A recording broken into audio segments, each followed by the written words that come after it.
님 같은 경우에는 비슷한 경험 있으셨나 봐요? 네, 거의 똑같은 상황인데 네. 단지 이제 저는 엄마가 편찮으실 때 요양원에 모시지를 않고 집에서 집에서 모셨는데 화장실에 가서 넘어지셔갖고 고관절을 다치신 적이 있었거든요. 종사자 자질 체크를 해야 된다. 그러니까 의사 선생님을 포함해서 의사, 간호사, 요양사 이런 분들은 대우를 엄청 잘해주면서 여기만 되면은 좌우지간 엄청난 대우를 받는 거야.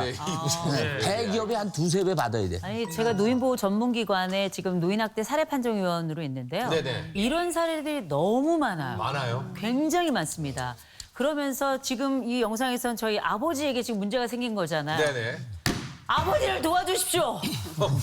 이거 보상을 받을 수 있어요. 이거 어떻게 보상해 주세요. 일단 배상 받을 수 있다.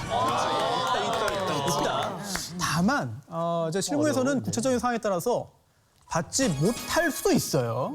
무슨 얘기입니까? 상황에 따라 다른데. 잠깐만, 선배가 잠깐 이랬다 저랬다 하십니다. 왜냐하면 이게 손해배상이잖아요. 그렇다면 이 요양병원 측에 과실이 있어야 됩니다. 네네. 그 과실 여부를 따지기 위해서는 다양한 요소들을 고려해야 돼요. 또 첫 번째로 얼마나 중요한 일이었느냐. 물론 심정적으로는 오래간만에 딸이 오기 때문에 씻고 싶은 마음이 있죠. 하지만 정말 다른 인력들이 바빴고 부족한 상황이었다면은 후순위라고 볼 여지도 있는 것입니다. 자, 그리고 또 당시에 시간이 언제였느냐, 뭐 주간이냐, 야간이었냐, 인력의 수가 달라질 수 있겠죠, 그것도. 그리고 또 몇 번 요청했느냐, 당시 실제로 인력들이 부족했는가, 또는 다른 급박한 일이 있었는지 여부를 두루 따져야 되는 것인데요. 그렇기 때문에 지금 이 사연에서는 배상받을 가능성이 충분히 있어 보이지만 상황에 따라서는 인정되지 않거나 아니면 인정되더라도 상당 부분 과실상계가 이루어질 수 있습니다. 샤워하러 움직인 거잖아요. 예. 그러면 평소에 용변을 보기 위한 화장실은 어떻게 이동했는가?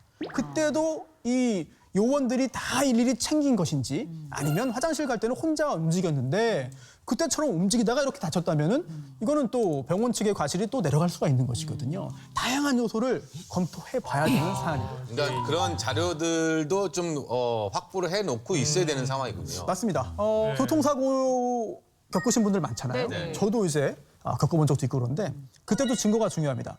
어렵지 않아요. 그걸 떠올리면 됩니다. 첫 번째, CCTV 영상 또는 블랙박스 영상이 있죠. 이걸 확보하는 게 중요하니까요. 병원 역시 마찬가지일 테고요. 두 번째, 사고 나도 목격자한테 바로 진술을 받거나 아니면 녹음을 하거나 이렇게 하지 않습니까?